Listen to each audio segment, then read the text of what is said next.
Complete ಒಂದು ಏನಂತೀರಿ single line story ಹೇಳಿದ್ರು. ಅದು ಹೇಳ್ದಾಗ ನನಗೆ ಅನ್ನಿಸ್ತು, ಹೌದಲ್ವಾ, ಪ್ರಪಂಚದಲ್ಲಿ ಇದೆಲ್ಲ ಆಗ್ತಾ ಇರೋ ಸತ್ಯ ಅಲ್ವಾ.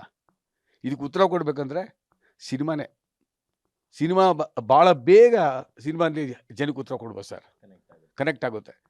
ಸೊ ಒಂದು ಲೈನು 2 ನಿಮಿಷ ಮಾತಾಡಿದ್ರು ಅಷ್ಟೇ. ನಾನು ಕಂಪ್ಲೀಟ್ ಸಬ್ಜೆಕ್ಟ್ ಕೇಳಿಲ್ಲ. ದೇವರಾಣ ಇವತ್ತಿಗೂ ಸಿನಿಮಾ ನೋಡಿಲ್ಲ.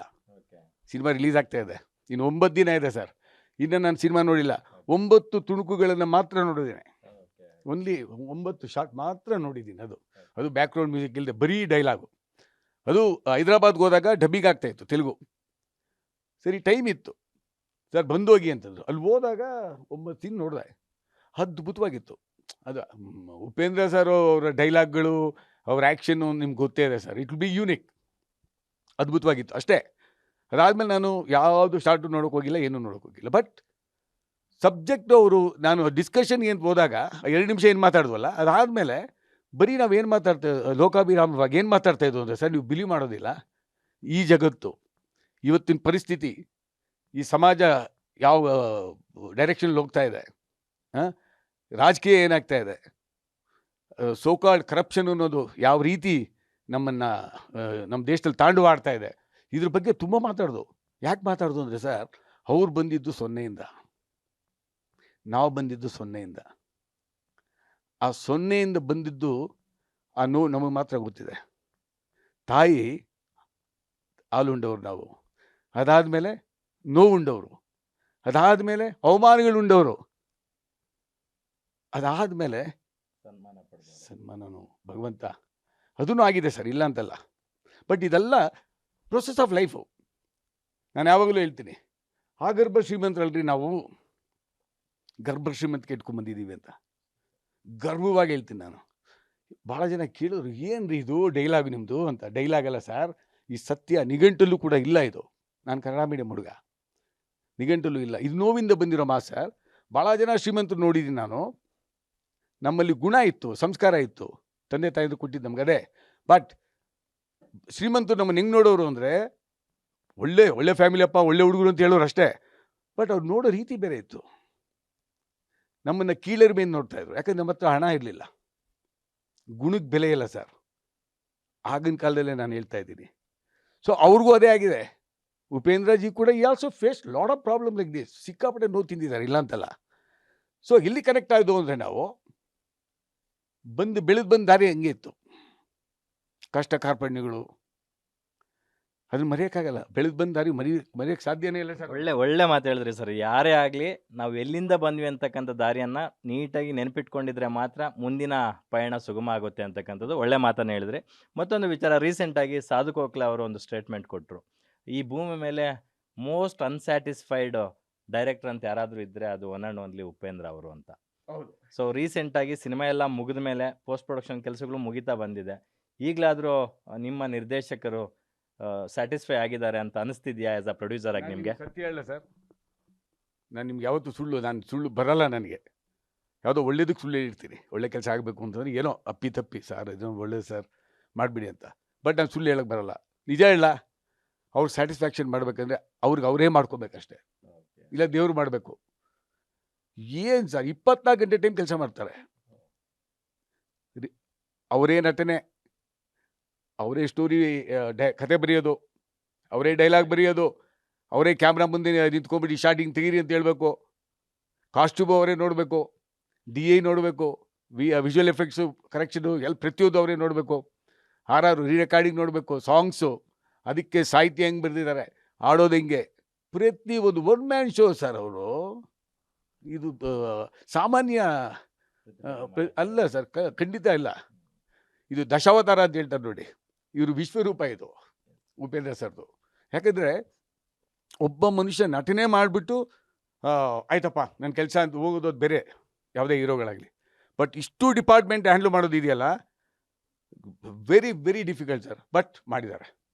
ಏನು ಸರ್ ಇದು ವರ್ಕಾಲಿಕ್ ಸರ್ ಅವರು. ಅವ್ರಿಗೊಂದು ಹೆಸರಿಟ್ಟೆ ನಾನು ಮೊನ್ನೆ. ನೀವು ಒಂಥರ ಇದ್ದಂಗೆ ಏನಂತೀರಿ, ಕೆಲಸದಲ್ಲಿ ರಾಕ್ಷಸ ಅಂತಂದೆ. ಅಂದರು, ಕೆಲಸ ಮಾಡೋದ್ರಲ್ಲಿ ರಾಕ್ಷಸ ಸರ್ ನೀವು, ನಿಮ್ಮ ಹತ್ರ ಕಲಿಬೇಕು. But very dedicated sir, very dedicated. ಅವ್ರಿಗೆ ಸಿನಿಮಾ ಮೊನ್ನೆ ಅಣ್ಣ ಮನೋಹರ್ ನಾಯ್ಡು ಅವ್ರ ಹತ್ರ ನೈಟ್ ಫೋನ್ ಮಾಡಿಬಿಟ್ಟು ಒಂದು ಮಾತು ಹೇಳಿದ್ರು, ಜೈಪುರಿಂದ ಫೋನ್ ಮಾಡಿದರು. ಒಂದು ಮಾತು ಹೇಳಿದ್ರು, ಮನೋಹರ್ ಸರ್, ನೀವು ಲಕ್ಷಾಂತರ ಜನಕ್ಕೆ ಸಂಗೀತ ಕ್ಷೇತ್ರದಲ್ಲಿ ಲಹರಿ ಸಂಸ್ಥೆ ಆಸರೆ ಆಗಿದೆ. ಈ ಸಿನಿಮಾಯಿಂದ ಇನ್ನೂ ಲಕ್ಷಾಂತರ ಜನಕ್ಕೆ ನೀವು ನಿರ್ಮಾಣ ಮಾಡಿ ಇನ್ನೂ ಲಕ್ಷಾಂತರ ಜನಕ್ಕೆ ಒಳ್ಳೇದಾಗಲಿ ಸರ್ ಅಂತ ಹೇಳಿದ್ರು. ಯಾವ ನಿರ್ದೇಶಕರು ಹೇಳ್ತಾರೆ ಸರ್? ಸರ್, ಹಣ ಬೇರೆ, ಯಶಸ್ಸು ಬೇರೆ. ಕಷ್ಟಪಟ್ಟು ಯಶಸ್ಸು ಬರುತ್ತಲ್ಲ, ಜನ ವಾವ್ ಅಂದ್ಬಿಟ್ಟು ಚಪಾಳಿ ಹೊಡಿತಾರೆ ನೋಡಿ, ಏನು ಸಿನಿಮಾ ರೀ ಇದು ಅಂತ ಎಲ್ಲ ಮರ್ತೋಗ್ತೀವಿ ಸರ್. ಆ 2.5 ವರ್ಷದ ಕಷ್ಟ ಎಲ್ಲ ಮರ್ತೋಗ್ಬಿಡ್ತೀವಿ.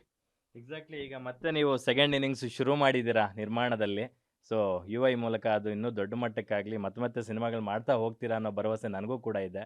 ಮತ್ತೊಂದು ವಿಚಾರ ಕೇಳಬೇಕು. ಸಾಮಾನ್ಯವಾಗಿ ಒಂದು ಸಿನಿಮಾಗೆ ಮೇನ್ ಇನ್ವಿಟೇಷನ್ ಅಂತ ಕೊಡೋದು ಸಾಂಗ್ಸು. ಅಫ್ಕೋರ್ಸು ನಿಮ್ಮ ಸಿನಿಮಾದಲ್ಲಿ ಒಂದು ಸಾಂಗ್ ಬಿಟ್ರಿ, ಟ್ರೋಲ್ ಸಾಂಗು ದೊಡ್ಡ ಮಟ್ಟಕ್ಕೆ ಹಿಟ್ಟಾಯಿತು. ಅದಾದ ನಂತರ ಟೀಸರ್ ಅಂತ ಮಾಡ್ತೀರಾ ಅಂದ್ಕೊಂಡ್ರಿ, ಟೀಸರ್ ಮಾಡಲಿಲ್ಲ. ಟ್ರೈಲರ್ ಬಿಡ್ತೀರಾ ಅಂದ್ಕೊಂಡ್ವಿ, ಬಿಡಲಿಲ್ಲ. ಕರ್ಟನ್ ರೈಸರ್ ಅಂತ ಬಿಡ್ತಾರೆ ಅಂದ್ಕೊಂಡ್ವಿ, ಅದು ಬಿಡಲಿಲ್ಲ. ಅಥವಾ ಶೋರೀಲ್ ಬಿಡ್ತಾರೆ ಅಂದ್ಕೊಂಡ್ವಿ, ಅದು ಇಲ್ಲ. ಏನೋ ಹೊಸದೊಂದು ಕಾನ್ಸೆಪ್ಟ್ ಬಿಟ್ಟಿದ್ದೀರಾ, ವಾರ್ನರ್ ಅಂತ. What it meant sir? Sir, ಉಪೇಂದ್ರಜಿ ಏನೇ ಮಾಡಿದ್ರು ಕೂಡ ಕಾಪಿ ಮಾಡೋಕೆ ಹೋಗಲ್ಲ ಅವರು.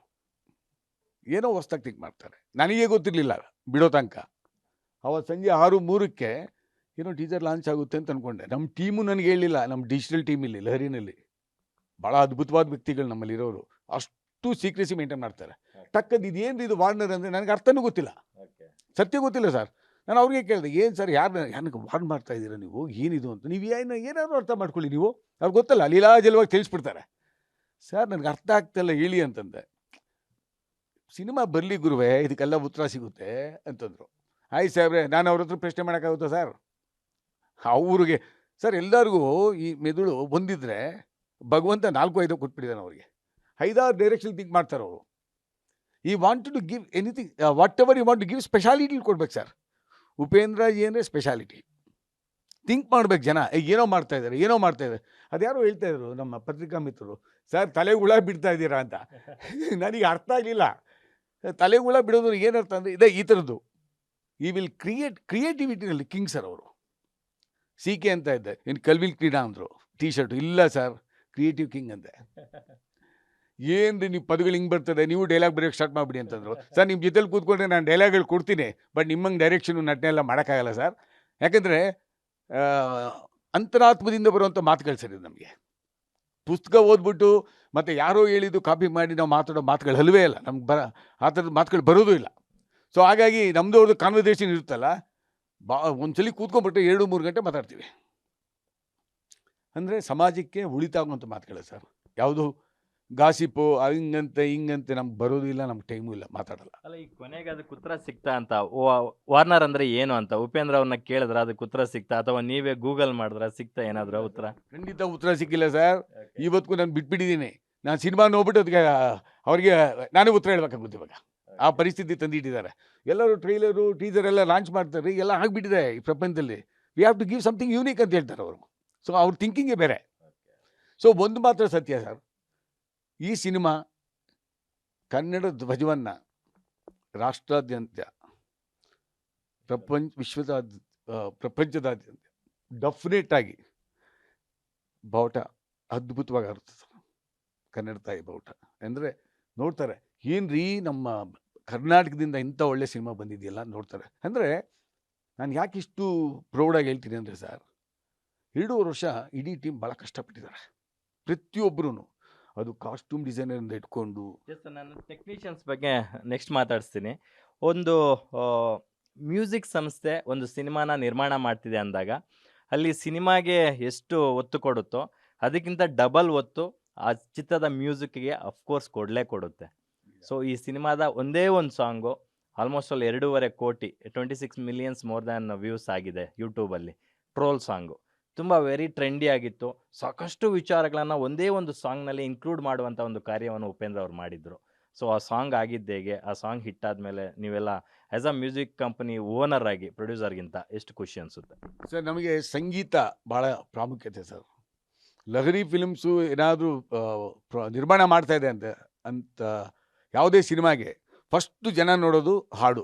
ಒಳ್ಳೆ ಹಾಡುಗಳು ಕೊಡ್ತಾರೆ ಅಂತ. ನಾವಲ್ಲಿ ಗೆಲ್ಲಲೇಬೇಕು.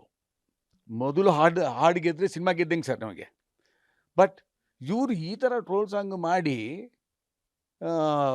ಇಷ್ಟು ಜನಪ್ರಿಯ ಮಾಡ್ತಾರೆ ನನಗೆ ಗೊತ್ತಿರಲಿಲ್ಲ ಸರ್. ಹಿಂಗೂ ಮಾಡ್ಬೋದು ಅನ್ನೋ ಒಂದು ಐಡಿಯಾನೂ ಕೂಡ ಕಲ್ಪನೆಯೂ ಇರಲಿಲ್ಲ ನನಗೆ. ಸಾಹಿತ್ಯ ಕಳಿಸಿದ್ರು. ಸಾಹಿತ್ಯ ಕಳಿಸ್ಬಿಟ್ಟು ನೋಡಿ ಇದರಲ್ಲಿ 2-3 ತುಣುಕುಗಳಿದೆ. ಸೊ ರಂಗಣ್ಣ ಸಾಹೇಬ್ರದ್ದು ಹೆಸರಿದೆ ಅಲ್ಲಿ ಅಂತಂದರು. ಏನು ಸರ್ ಏನು ಮಾಡ್ಬೇಕು ಗೊತ್ತಿಲ್ಲ ಸರ್ ನನಗೆ ಅಂದೆ. ಒಂದ್ಸಲಿ ತೋರಿಸ್ಬಿಡಿ ಸಾಹಿತ್ಯನ ಅವರಿಗೆ ಅಂದರು. ತೊಗೊಂಡೋಗಿ ತೋರಿಸ್ದೆ ನಾನು. ಏನು ವೇಲೋ ಟಿಪಿಕಲ್ ರಂಗಣ್ಣ ಸಾಹೇಬ್ರ ಸ್ಟೈಲ್ ಅದು. ಸರ್ ಇದು ಸಿನಿಮಾಗೆ ಒಂದು ಹಾಡು ಬರೆದಿದ್ದಾರೆ ಸರ್, ನಿಮ್ಗೆ ಒಂದ್ಸಲಿ ತೋರಿಸ್ಲಿಕ್ಕೆ ಬಂದೆ ಅಂತ. ಏನೋ ನನ್ನ ಹೆಸರು ಇದೆ ಇಲ್ಲಿ ಅಂತಂದರು. ಸರ್ ಅದೇ ಸರ್ ಇದು ಟ್ರೋಲ್ ಮಾಡಿದಾರಲ್ಲ ಅದಕ್ಕೆ ಸಂಬಂಧಪಟ್ಟಿದ್ದು ಹಾಡು ಸರ್ ಇದು. ಗ್ಯಾರಂಟಿ ನ್ಯೂಸ್, ಸುದ್ದಿ ಖಚಿತ, ನ್ಯಾಯ ನಿಶ್ಚಿತ.